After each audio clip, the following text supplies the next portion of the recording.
it's CEO of Airlink, and thank you for joining me for another episode of Flightpath. Here we aim to highlight innovation, deliver insight, actionable guidance, and lessons in best practice to people working in the humanitarian response and disaster logistics space, all from experienced organizational leaders. And please don't forget to like and subscribe to the channel. My guest today has more than 25 years of experience in international humanitarian policy and practice, with operational and strategic expertise in disaster philanthropy. She was vice president of the humanitarian team at Interaction and spent 17 years living and working abroad for the International Rescue Committee, IRC, in places like Rwanda, Sudan, Tanzania, and Burundi. She's worked and advised NATO, United Nations, and the Red Cross, and recently she was named CEO for the Center of Disaster Philanthropy. Patty McIlreavy, thanks so much for joining me. Thanks for having me, Steve. Great to be here. Great. So for the benefit of our listeners who might not know much about CDP or the Center for Disaster Philanthropy, if you could maybe give us a bit of an overview of what CDP is, what it does, and what your organization has been working on during the COVID-19 pandemic. Maybe that's a good place to start. I know you've been doing a lot. Right. So CDP is basically designed to try and guide and aid philanthropy as they think through their disaster giving. And we do that in a number of different ways. But in really simple terms, we're there to try and ensure that giving is as effective and as equitable as possible. And it's something that hadn't been in existence in the past. 10 years ago when CDP was formed, it was kind of like, hey, there's all this funding going in to these crises, and who's helping to guide and advise? And that's where we've come in. And we do our work in three kind of, I call them like legs of a stool, a balanced stool that we try and ensure we're focused on. And one is the deep expertise of the team. It's by being a resource and a brain trust for philanthropic foundations and corporate foundations, families as well, in what is a disaster? With very simple terms, what is a disaster? What do they look like? When is the right time to give? How does one give? How do you focus on recovery? And so the team has a deep expertise in both crises, operationally, but also in philanthropy, and kind of blends those together to kind of ensure we know the audience we're talking to and we understand the topic that we're looking at. The second part of what we do is consulting, and that's where you get a little bit more personalized service for the thing I was talking we give for free. We have our expertise, we're a thought leader, but let's say you're a family foundation or a community foundation and you really want to think through what your disaster giving would look like, or what's your strategy, or how you would approach crisis, or maybe you want to fund specific aspects of a strategy for the wider philanthropic community related to bereavement, for example. Organizations come to us and we help draft and design what that might look like and share that out with the rest of the community. And then the third piece are the funds, and that's where we've gotten a lot of attention under COVID right now. But the funds are where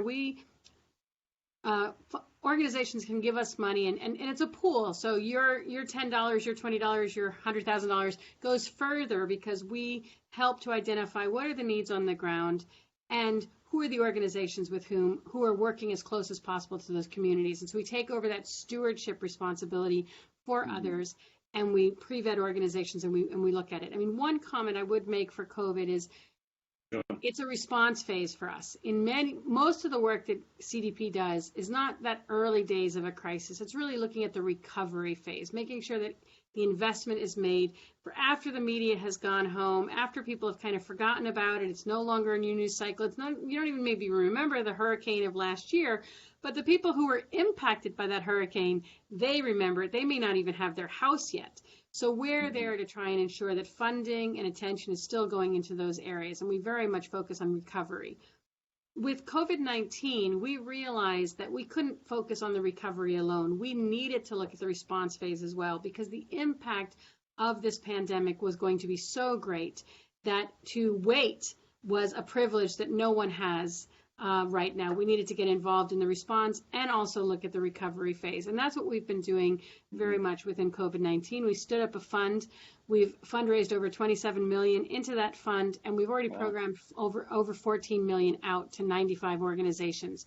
So really trying to be appropriate stewards on behalf of our donors, saying, getting those funds as close as possible to populations impacted. We know that a lot of vulnerable people and communities have been impacted more or disproportionately within this crisis, and we're trying to make sure that funding is getting to them.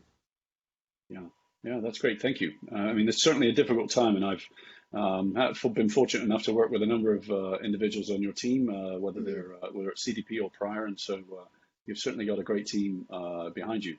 Thank you. So tell me, what would you say is one of the most profound things you've discovered or learned from the pandemic, and how the nonprofit sector has and is dealing with it? I guess the most profound thing I've kind of learned probably isn't from the pandemic. It's from Hmm. everything else that's happened around the pandemic. Because initially we first thought of the pandemic as just a health crisis, a medical crisis. We need PPE. We need the medical frontline responders to have what they require. Yes. And those of us who know disasters knew there were going to be additional waves. We knew there were going to be additional problems. But I don't think any of us really estimated how that would actually become the conversation, even more than the medical at the moment, which is, the economic impact, the social impact, the education, the schools, teachers, everything that's going on related to this pandemic. But even more, in some ways, is the racial justice movement and the fact that there's more, I believe, there's more receptivity to that message, which has been delivered time and time and time again for generations. There's more receptivity to it because it's right in everyone's face that this Mhm. crisis is impacting people in this country disproportionately in numerous ways.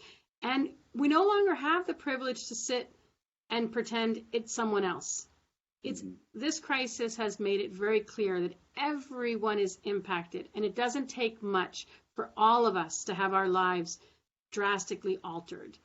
And so in some ways, it's made people beyond empathetic, but actually understanding of what it means to be in a crisis, and Mhm. hopefully also then understanding of how we all need to rise together and work together on a solution.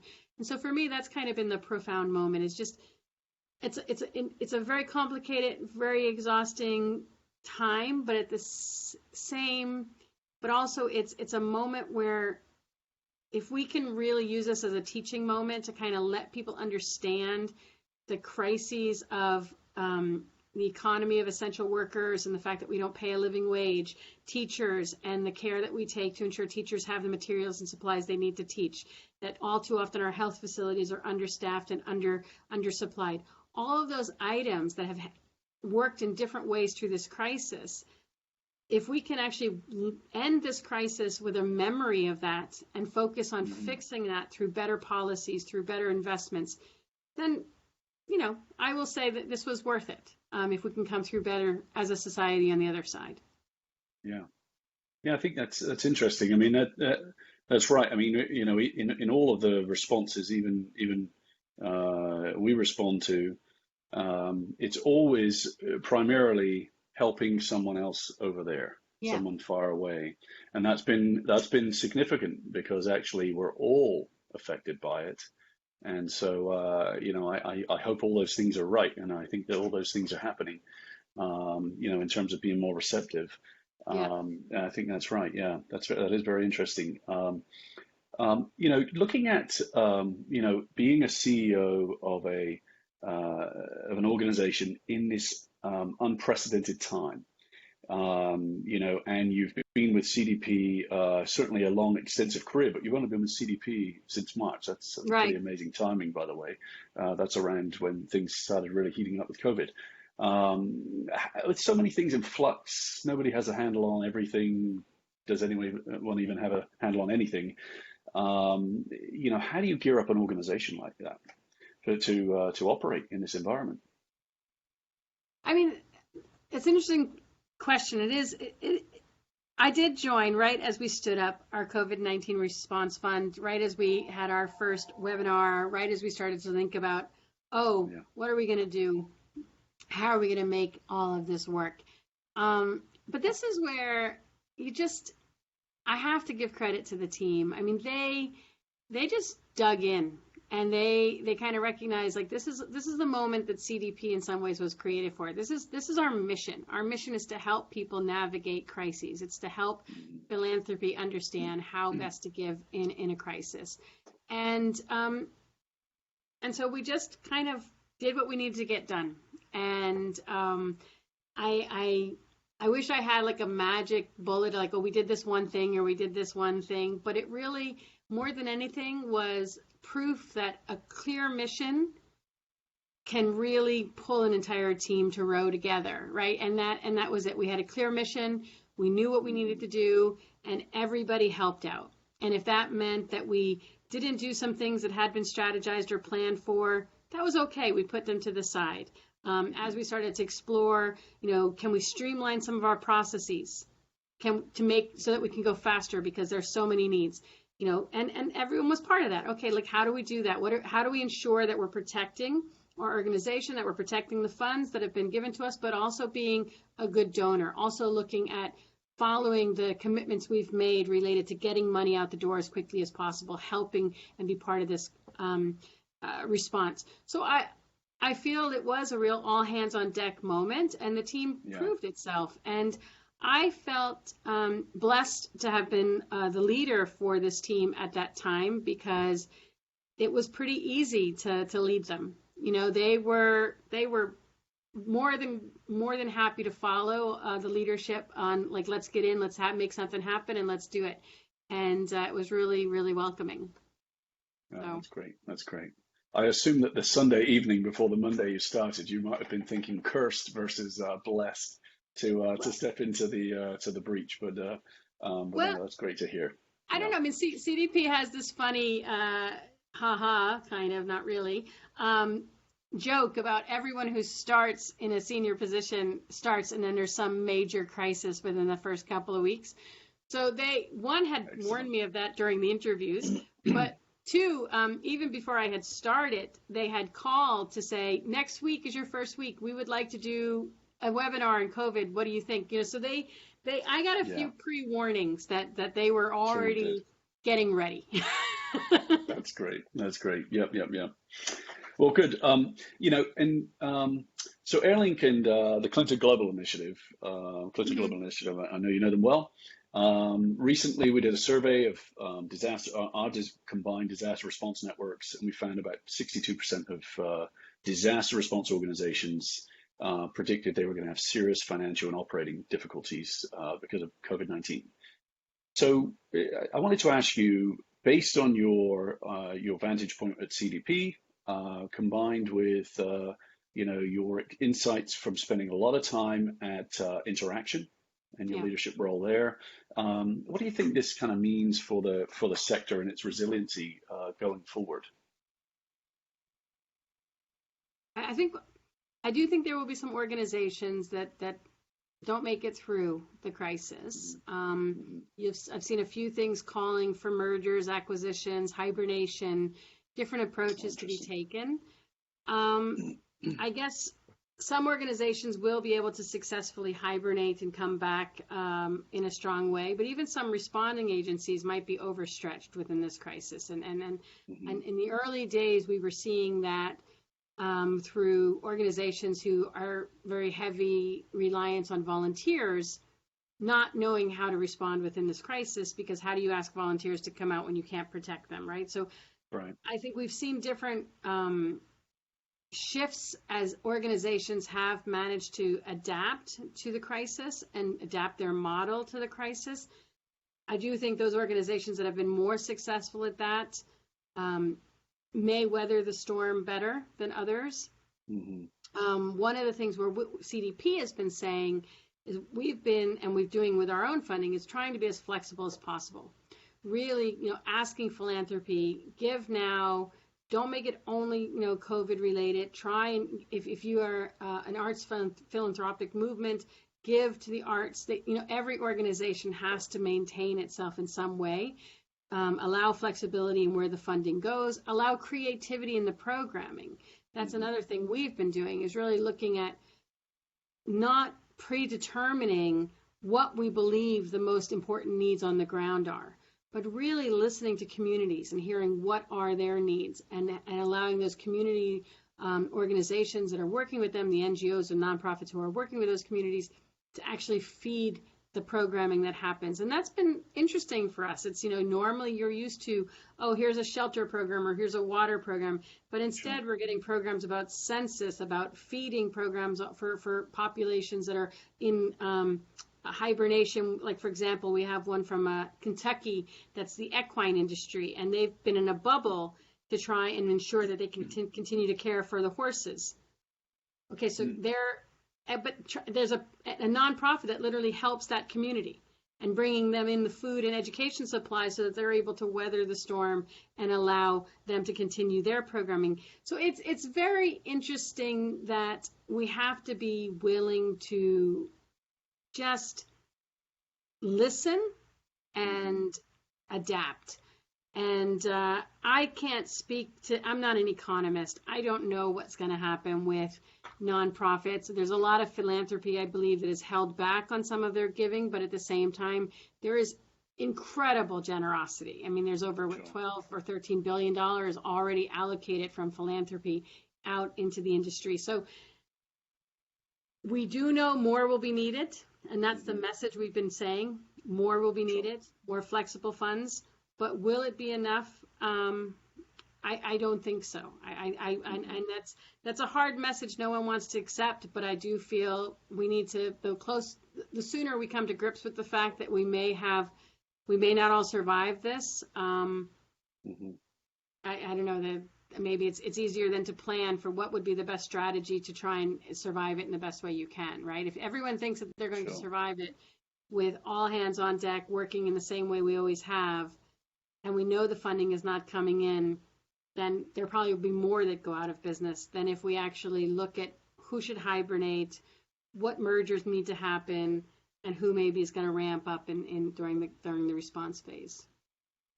Yeah, that's interesting, and it sounds like you guys are doing a great job advising various different donors and philanthropic communities. And but would you say, there's always sort of a balance around restricted funding versus unrestricted funding? Would you say there is, you said there's recognition of it.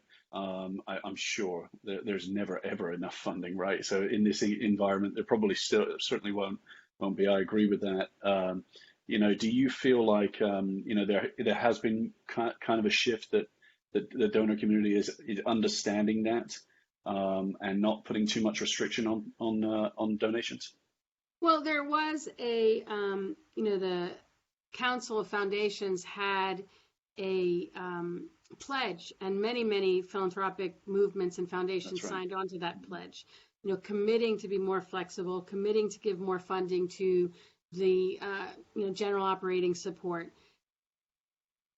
It's hard to know, have all of them done that. I mean, you and I both know it's kind of easy to say something. It's a lot harder to change how effective you are at doing it. For CDP, we are giving out unrestricted funds, but there are restricted funds as well, and that organizations are coming to us saying, we're going to do this program. So that is by default restricted. They will then have to report back to us that they have done that program. But what we're trying to do is be flexible with them, and many organizations, especially smaller ones, with things like we need so much money for our executive director and our program coordinator, or we need money for our rent.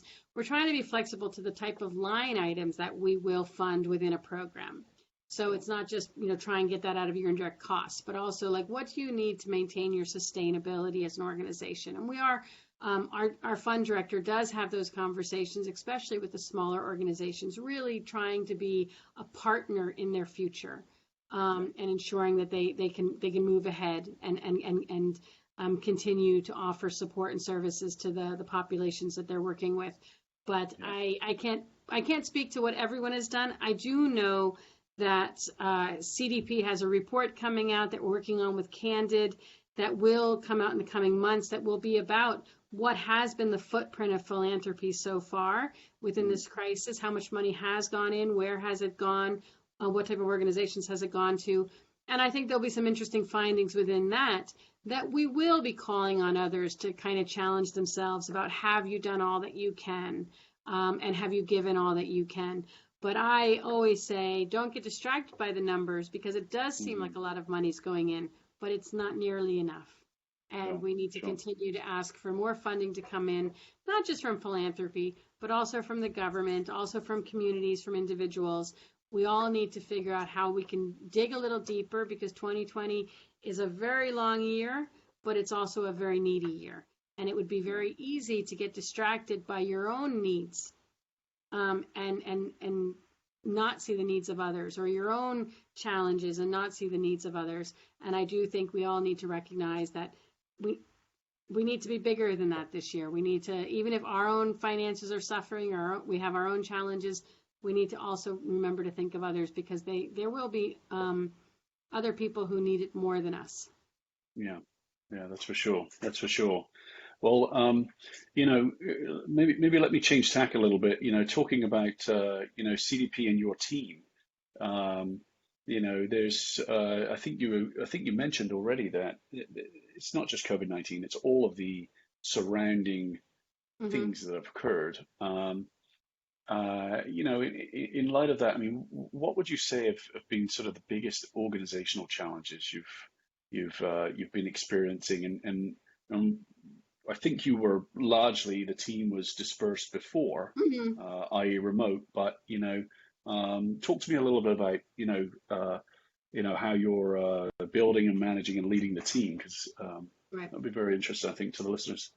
Well, one of the things I had to do was remind the team that while they have been dispersed in the past and they are, work from home experts, they've never worked from home during a pandemic. So Interesting. I had to keep, I don't know, reminding them, but I sent out reminders about staff, well-being and taking time for themselves, and remembering we can't do it all in a day, and just trying to kind of be set an example and a tone of what we wanted from them and what we would ask that they do with themselves. Be forgiving, be kind. And that was a large part, especially in those early months when people really felt trapped and uncertain and not sure where it was going to go. I think now we're a little more comfortable. I think people are finding a way to get a little bit of space for themselves, getting into a routine of going for walks or whatever it may be that gets them that extra space that they require.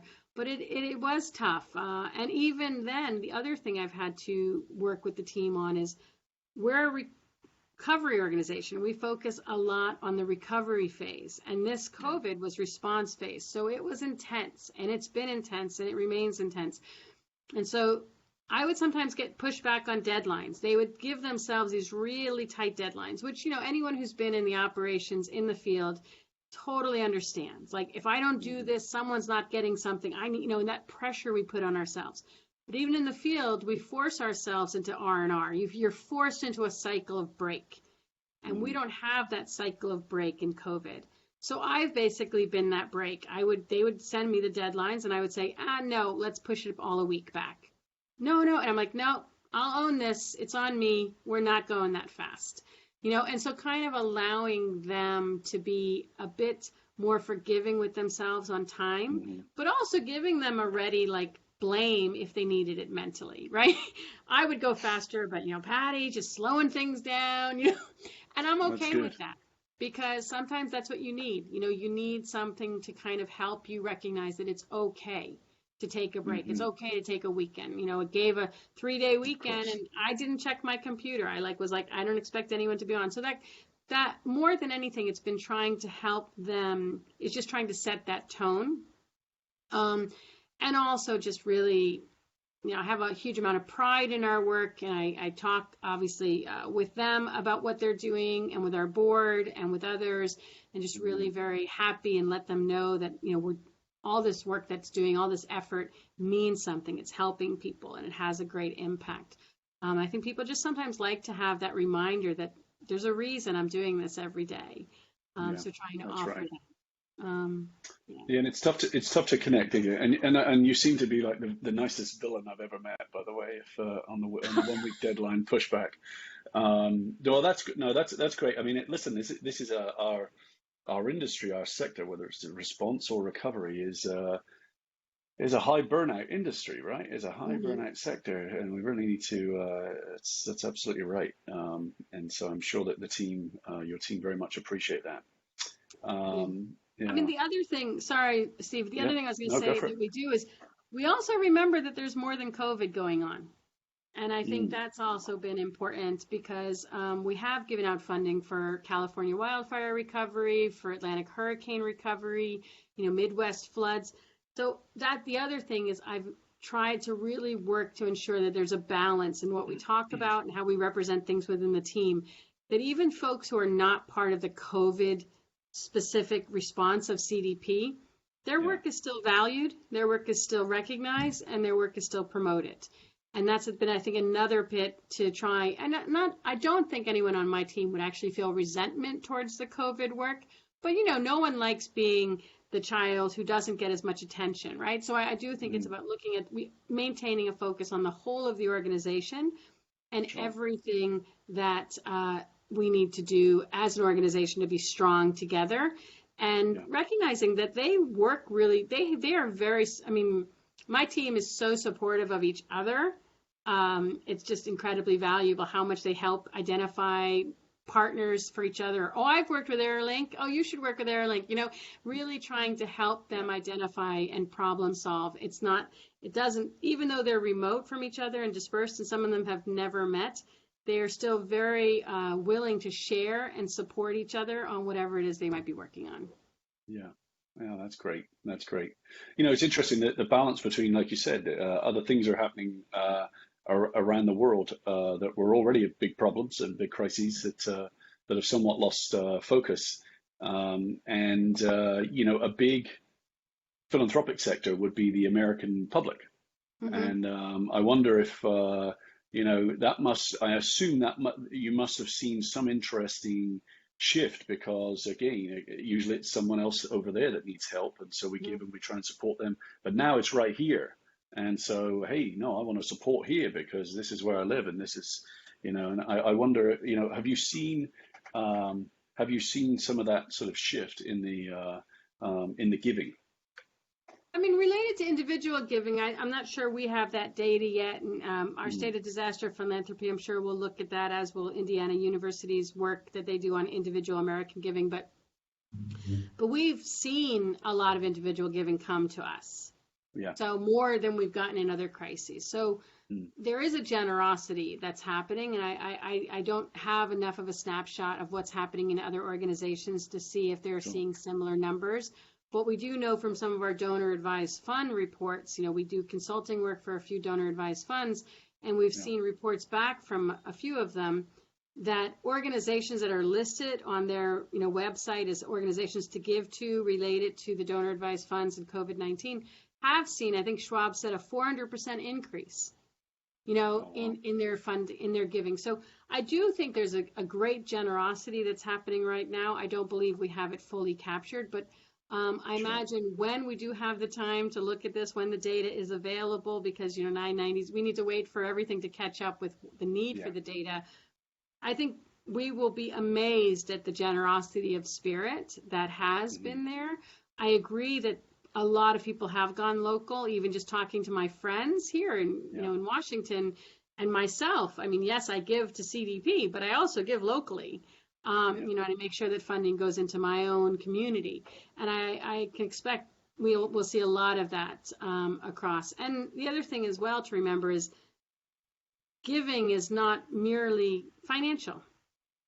A lot of That's people right. have given of their time, they've given of their energy, they've given just so many ways by being open and respectful. Even wearing a mask is a way of giving right now, right? It's about sharing and caring for That's right. others. And so I do think that there is a generosity that's there, and some of it will be quantifiable, and some of it we will just have to recognize as qualitative and go from there.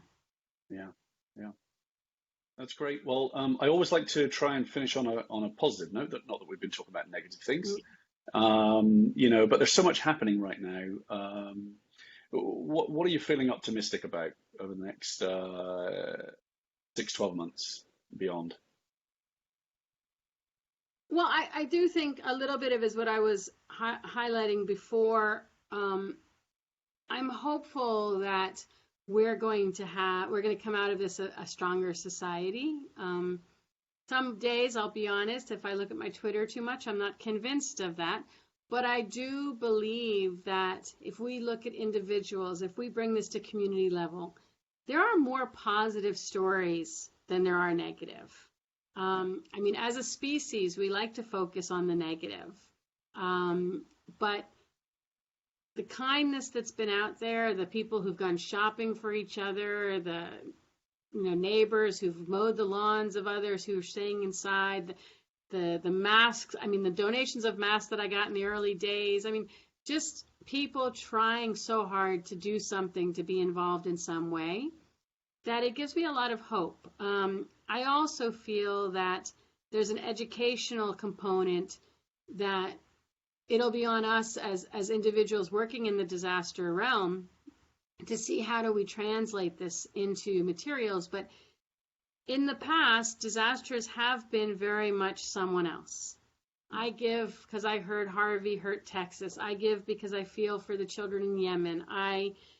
But how this crisis has now given everyone the unfortunate opportunity to really understand what it means to have your freedom curtailed, to have fears, irrational potentially, but fears nonetheless, to have your children impacted in a great way, your life imbalanced, inconvenienced, all of the things that happen through a crisis that for some it's hard to understand. I mean, it's why you still get winter coats sent to, disasters in south of the equator, because people want to help, but they don't understand. They're not thinking through, is this what is needed? Is this going to help them? My hope is that as a result of this crisis, we're going to have a much more open receptivity to getting people to pause and think, what do they need? And how do I help? And because I know what it was like, and I knew that when I got that mask, that's what I needed, and that's what I valued. And I think just to try and think that through a little bit. And I feel that will help. My hope is that will help us be better disaster philanthropists in the future, but it will also help disaster organizations tell the story of affected people in a more empowering and positive way than like a victimization narrative. And so I feel there's a few things there that will, potentially change how we work as a sector and how people think of us as a sector. Great. Thank you so much. Well, I think that's all we have time for today. I want to thank my guest, Patty McIlreavy, for joining me today, and the work that she and her team are doing at CDP to support the philanthropic and NGO communities. To everybody watching, thanks so much. To everybody watching and listening, thank you for joining us. Please don't forget to like and subscribe to the channel. This is Steve Smith at Airlink in Washington, D.C., wishing you and your families good health and safe skies ahead. Goodbye.